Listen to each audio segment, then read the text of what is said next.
Finoana kosa indray fotoan-dehibe ho an'ny fiangonana Jehova tompon'ny sabata andro fafito ny andro androany nisy ny fotoam-bavaka goavana ny tanterahana teny am-pefiloteny.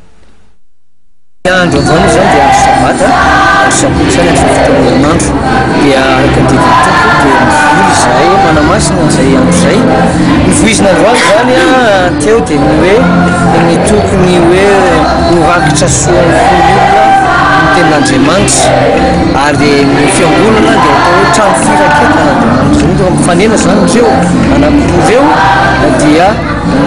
misehoana tenin'Andriamanitra finoana ao am-po sy ny hoe fanekena an'Andriamanitra amin'ny vava fa izay mino ny fono amarinina ary izay manaiky amin'ny vava no hofonjena voizina izay satria fanao amin'ny andro masina ny fanoratena ny vavaka ny fanatitra tafiditra anatin'ny hoe fitaizam-panahy ho an'ny rehetra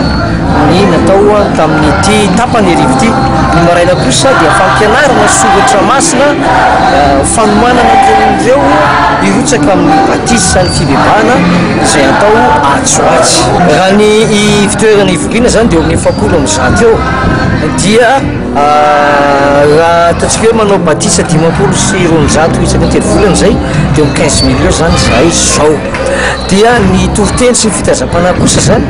dia tsy voatery hoe mitovy fa misy maminany any amin'ny faritrany maminany ny pasteur hoe izao ny tenin'Andriamanitra hoentina ny ao amin'ny toerana misy azy mety misy maminany any avaratra hoe izao mety ndraindray kosa itovizana araka izay fitarian'ny tompo avy aty amin'ny foibe ka